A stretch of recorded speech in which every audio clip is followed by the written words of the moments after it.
여러분 잘 계셨어요? 오늘 혹시 무슨 날인 줄 아세요? 오늘 음력으로 성탄절입니다.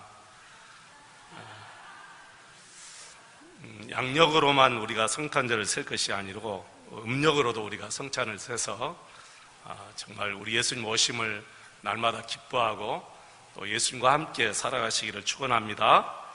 우리는 주의 것입니다. 이런 제목으로 같이 은혜를 사모하겠습니다. 요한복음은 17장 전체가 다 예수님의 기도라고 이미 말씀드렸습니다. 지난 시간에는 예수님의 기도 첫 번째 내용을 살펴보았는데요. 첫 번째 내용은 우리 예수님이 이렇게 기도하셨어요. 나를 영화롭게 하사 아버지를 영광스럽게 할 수 있도록 도와주세요 라고 이렇게 기도했지요. 우리 예수님은 하나님 아버지의 말씀에 순종하는 것이 우리 하나님 아버지를 영광스럽게 할 수 있다 이렇게 말씀하셨고, 자신이 십자가를 지는 것이 또 자신의 영화다 이렇게 말씀을 드렸습니다. 여러분 그렇습니다. 저와 여러분이 어느 자리에 있든지 늘 하나님의 말씀에 순종하고 또 내게 있는 이 십자가를 지는 것이 우리 하나님 아버지께 영광을 돌리는 일인 줄로 믿습니다. 오늘 예수님의 두 번째 기도의 내용은 우리가 누구냐 하는 거예요. 저와 여러분이 누구냐 하는 것입니다. 우리 예수님께서는, 저와 여러분은 하나님 아버지께서 예수님 자신에게 주신 것이다 이렇게 말씀했습니다. 그리고 다음 12절부터 우리가 이제 다음 주 수요일 날 이 말씀을 이제 은혜 받을 텐데요. 다음 11절부터 우리 예수님께서 우리를 위해서 이제 더 자세하게 기도하는 내용이 나옵니다. 예수님의 이 기도는 그 당시 제자들뿐만 아니라 그 이후 예수님을 믿는 모든 사람들을 말하는 것이라고 분명히 20절에 말씀하셨죠. 여러분 20절 한번 보실까요? 20절 같이 읽겠습니다. 내가 비옵는 것은 이 사람들만 이함이 아니요 또 그들의 말로 말미암아 나를 믿는 사람들도 이함이니.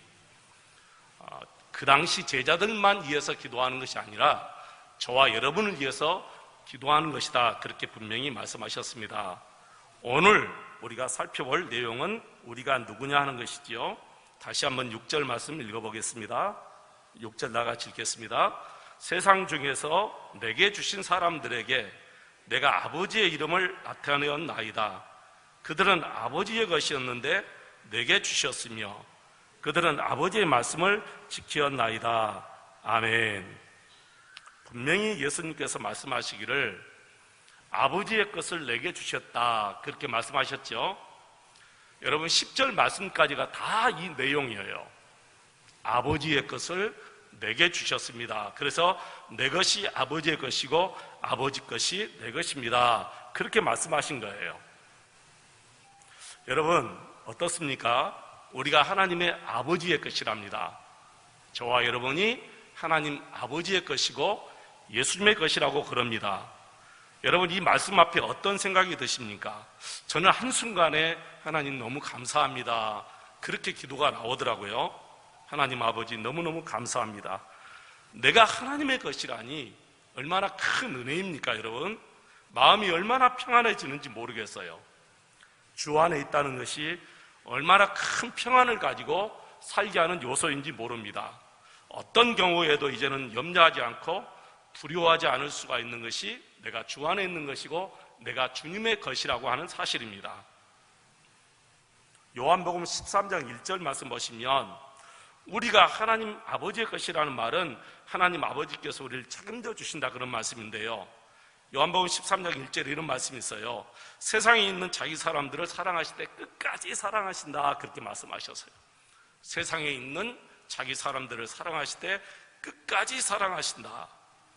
요한일서 5장 18절 말씀 보시면 그를 지키심에 악한 자가 그를 만지지도 못하느니라 그랬어요. 예수님이 우리를 지켜주시기 때문에 악한 자가 우리를 만지지도 못한다. 여러분 그렇습니다. 우리가 예수님의 것이기 때문에 예수님은 자기 사람들을 끝까지 사랑하시고 그 어떤 악한 세력이 우리를 만지지 못하도록 막아주신다는 거예요.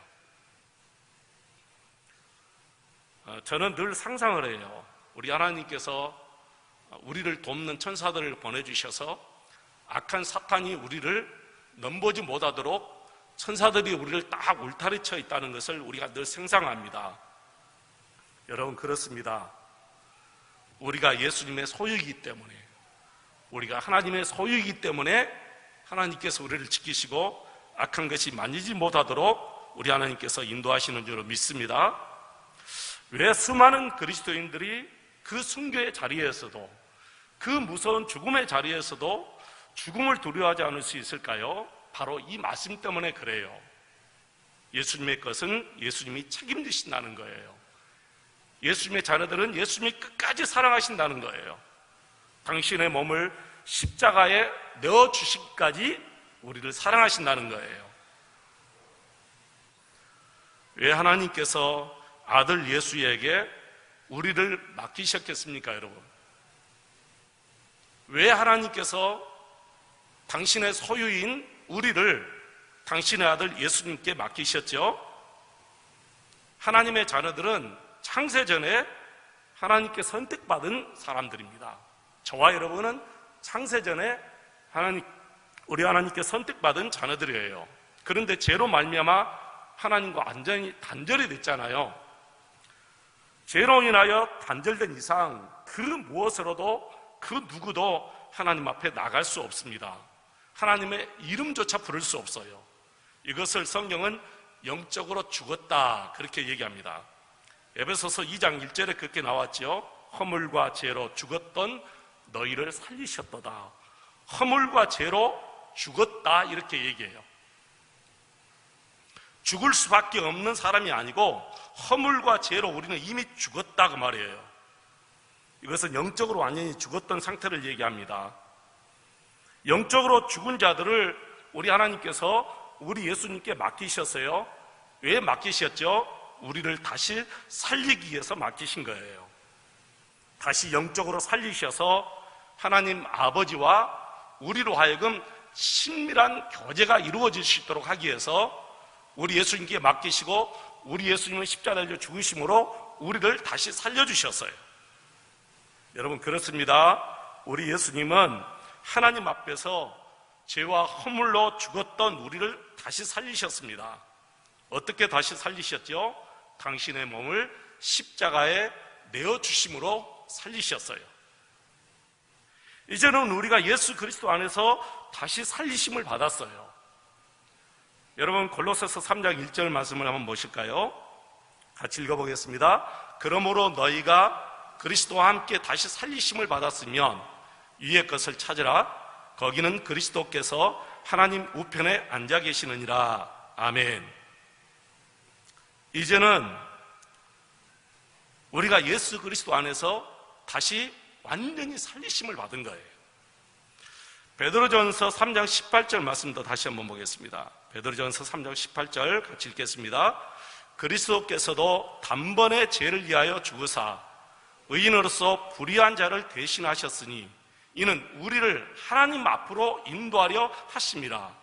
육체로는 죽임을 당하시고 영으로는 살리심을 받으셨으니 아멘. 이제는 저와 여러분이 예수 그리스도 안에서 다시 살리심을 받았기 때문에 우리 하나님 앞에 여러분 담대하게 우리가 나가서 기도해야 돼요. 하나님의 보좌 앞에 담대히 나갈 수가 있어요. 저는 성경 먼저 보겠습니다. 히브리서 4장 14절로 16절 먼저 한번 보겠습니다. 히브리서 4장 14절로 16절 말씀 같이 읽겠습니다. 그러므로 우리에게 큰 대제사장이 계시니 승천하시니 곧 하나님의 아들 예수시라.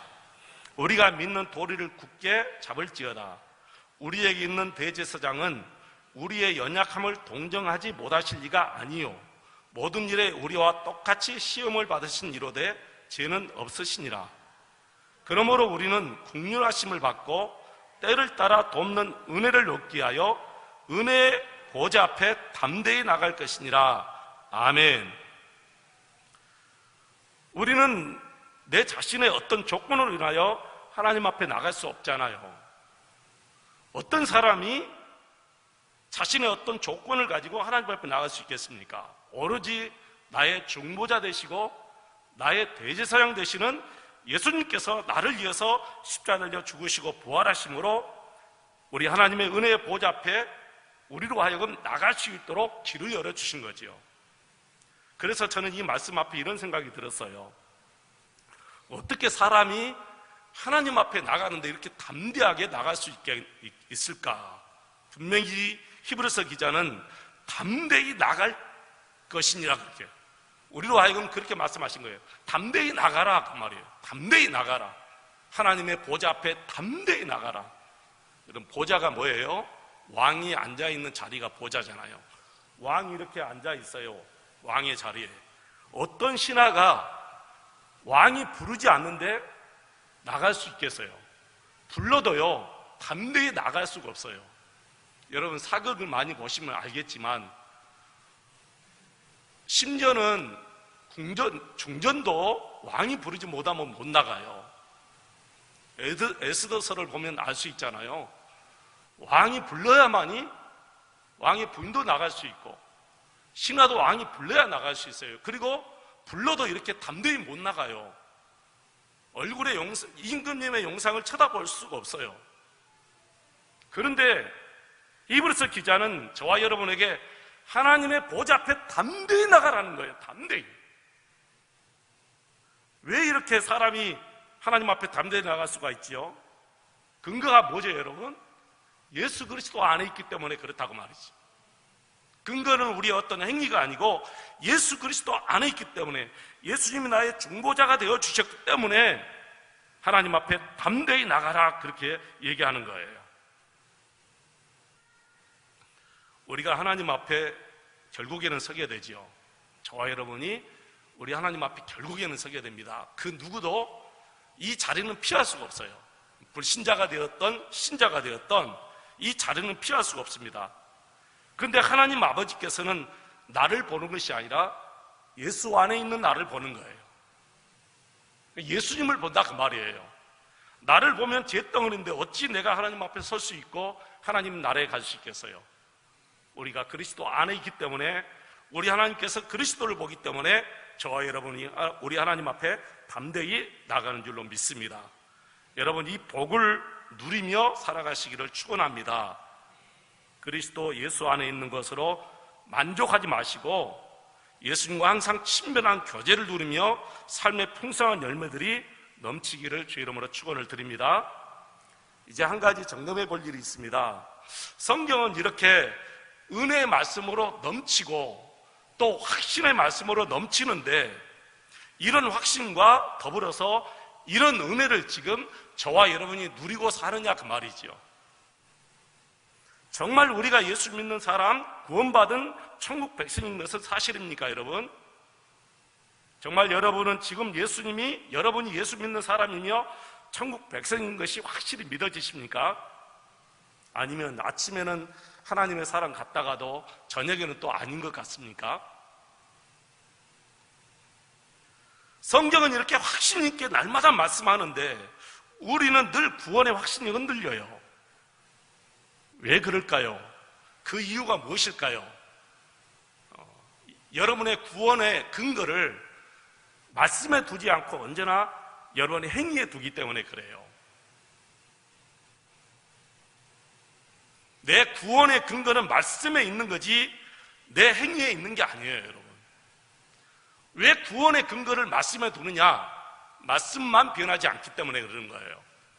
변해버리면 근거를 세울 수가 없잖아요, 여러분. 흔들리는 근거에 건물을 세워요? 아닙니다. 여러분, 어떤 건물이든지 건물이 높이 올라갈수록 지질 검사라고 하는지요. 땅속을 검사해요. 그래서 이 땅은 정말 이 파이프를 어느 정도 박아야 되는지, 몇 개를 박아야 되는지, 그리고 이 파이프를 어느 정도 깊이 박아야 되는지, 그거 다 검사하고요, 이 건물을 세워요, 여러분. 그냥 세우는 게 아니에요. 그래서 이 건물이 흔들리지 않도록 근거를 딱 세우는 거예요. 기초를 세우는 거예요. 기초가 근거예요. 이 하나님께서 우리에게 주신 구원도 마찬가지예요. 이 구원을 어디에 근거를 세우느냐가 말이에요. 변하는 것에 근거를 세우면 안 되잖아요. 변하지 않고 튼튼한 것에 이 구원의 근거를 세우는데 그것이 하나님의 말씀이라는 거예요. 우리의 근거를, 이 구원의 근거를 우리의 행위에 두면은 우리의 행위는 날마다 변하니까 근거가 될 수가 없죠. 그러니까 성도들의 이 구원의 확신이 날마다 흔들리는 거예요. 사랑하는 성도 여러분, 우리의 구원은 이 근거가 말씀 안에 있기 때문에 언제나 여러분 말씀을 꼭 믿으시기를 축원합니다. 그래서 성경만 저 사람이 하나님의 백성인지 아닌지 판단하는 거예요. 저와 여러분은 그 누구도 저 사람이 하나님의 백성이 아니다 그렇게 판단하지 못해요. 성경만이 판단하는 거예요. 우리 예수님께서는 어떤 사람이 구원받은 하나님의 자녀라고 오늘 본문에서 단정하십니까? 예수님께서는 하나님의 말씀을 받아들이는 것을 보고 판단하셔서요. 하나님의 말씀을 받아들이는 것으로 너는 하나님의 자녀다 이렇게 판단하신 거예요. 6절 말씀을 다시 한번 보시겠습니다. 6절입니다. 세상 중에서 내게 주신 사람들에게 내가 아버지의 이름을 나타내었나이다. 그들은 아버지의 것인데 내게 주셨으며 그들은 아버지의 말씀을 지키었나이다. 아버지의 말씀을 지키었나이다. 8절 말씀 보시겠습니다. 나는 아버지께서 내게 주신 말씀들을 그들에게 주어 싸우며 그들은 이것을 받고 내가 아버지께로부터 나온 줄을 참으로 아오며 아버지께서 나를 보내신 줄도 믿어 싸움나이다. 아멘. 예수님의 제자들이 하나님의 것이고 내 것이다 라는 확신이 어디에서 일어났느냐면은 하나님의 말씀을 받고 하나님의 말씀을 지키는 것을 보고 알았다는 거예요. 그래서 예수님의 사람은 말씀에 대한 반응이 여러분 달라요. 다를 수밖에 없습니다. 말씀에 대한 반응을 보면 정말 예수님의 사람인지 아닌지 알 수 있다는 거예요. 구원받은 사람인지 구분하는 기준에 대하여 고민할 때 성경 구절이 하나 있지요. 고린도후서 13장 5절입니다. 고린도후서 13장 5절 보면 예수 그리스도께서 너희 안에 계신 줄을 너희가 스스로 알지 못하느냐. 예수 그리스도께서 너희 안에 계신 것을 너희 스스로 알지 못하느냐. 예수님이 내 안에 계신 것을 내가 안다는 거예요. 누구든지 다 알아요. 예수님이 내 안에 계시구나. 이걸 압니다. 이것을 신학적인 용어로 내적 증거라고 그렇게 말합니다. 내적 증거. 예수님이 말씀을 통해서 내 안에 들어오셨어요. 자, 그렇다면 내적 증거가 있으면 외적 증거도 있기 마련이겠죠. 외적 증거는 뭐냐? 바로 성령의 열매가 우리 생활에 나타나는 것을 보면 바로 외적 증거예요. 성령님이 우리 안에 오시게 되면 사람이 외적으로 변하게 되는데 어떻게 변하는지 여러분 한번 보시기 바랍니다. 첫째는 예수를 주라시네요. 하나님의 자녀들, 내 안에 성령님이 계신 사람들은 예수님이 나의 구주이십니다 이렇게 입으로 시인을 합니다. 이 말씀이 고린도전서 12장 3절에 있지요. 그 다음에 두 번째, 하나님을 아버지라고 불러요. 예수님이 내 안에 계신 사람들은, 하나님의 자녀들은 하나님을 아버지 이렇게 불러요. 이것이 로마서 8장 15절 16절에 있습니다. 세 번째, 하나님의 은혜가 느껴져요. 여러분, 아무나 말씀을 듣고 찬양을 들을 때 은혜를 느끼는 게 아니에요. 하나님의 자녀들만이 하나님의 말씀을 들을 때 은혜를 느끼고 찬양을 부를 때 은혜를 느껴요. 이 말씀이 고린도전서 2장 12절 말씀에 있습니다. 네 번째, 요한일서 4장 12절로 13절 보면 원수라도 용서하고 사랑하는 마음이 일어나요. 예수 믿는 사람들, 마음에 예수님이 계신 사람들은 원수까지라도 사랑할 수 있는 마음이 일어나요. 다섯 번째, 에베소 4장 30절 보면 하나님의 말씀대로 살지 못할 때 마음이 정말 무겁고 고통스럽습니다. 왜 그럴까요? 우리 안에 계신 성령님께서 책망하시기 때문에 그렇습니다. 부모가 자식을 책망하면 자식의 마음은 무겁습니다. 마찬가지예요. 우리가 하나님의 말씀대로 살지 못하면 성령님께서 내 마음에 계셔서 나를 책망하기 때문에 정말 마음이 무겁고 고통스러울 수밖에 없습니다. 여섯 번째, 하나님의 일을 하고자 하는 소원이 막 생기게 돼요. 불신자에게는 이런 일이 결코 일어날 수가 없어요. 이런 것들이 외적 증거예요. 정말 하나님의 일을 하고 싶은 그런 소원이 우리 마음속에서 일어나게 됩니다. 마지막 일곱 번째, 죽음 앞에서 천국에 대한 소망이 일어나요. 여러분들은 아직 실감을 못하죠. 죽음 앞에 이르보아야 알 수 있어요. 죽음 앞에 서면 마음에 예수 믿는 사람들은 천국에 대한 소망을 확실히 갖게 돼요. 놀라운 일이죠, 여러분. 여러분, 불신자들에게 이런 일이 일어날 수 있겠을까요? 아니에요. 불신자들에게는 이런 일이 일어날 수가 없습니다. 다시 한번 간단하게 읽어드릴게요. 예수님을 주로 시인합니다. 예수님 나의 주인이십니다. 예수님은 나의 구주이십니다. 이렇게 시인하게 돼요. 외적 증거예요. 하나님은 나의 아버지이십니다. 이렇게 부르게 돼요. 하나님의 은혜가 내 마음에 느껴져요. 원수라도 사랑하시는 마음이 생겨져요. 하나님의 말씀대로 살지 못할 때 마음이 무겁고 고통스러워져요. 그리고 하나님의 일을 하고자 하는 소원이 생겨요. 그리고 죽음 앞에서 천국에 대한 소망이 일어납니다. 이런 것들이 다 외적 증거예요. 그리고 갈라디아서 5장 16절 18절에 있는 성령의 9가지 열매가 우리 삶 속에서 일어나게 됩니다. 놀라운 일이죠, 여러분. 여러분, 이런 일들이, 자, 여러분 객관적으로 한번 생각해 보시기 바랍니다. 이런 일들이 예수 없이, 여러분 예수 믿지 않는데 내 마음에 예수 없이 이런 방금 제가 불러드린 이 말씀들이 우리 안에서 일어날 수 있을까요? 천만의 말씀이에요. 일어날 수 없어요. 어떻게 불신자들이 예수님은 나의 구주이십니다 이렇게 고백할 수 있겠어요?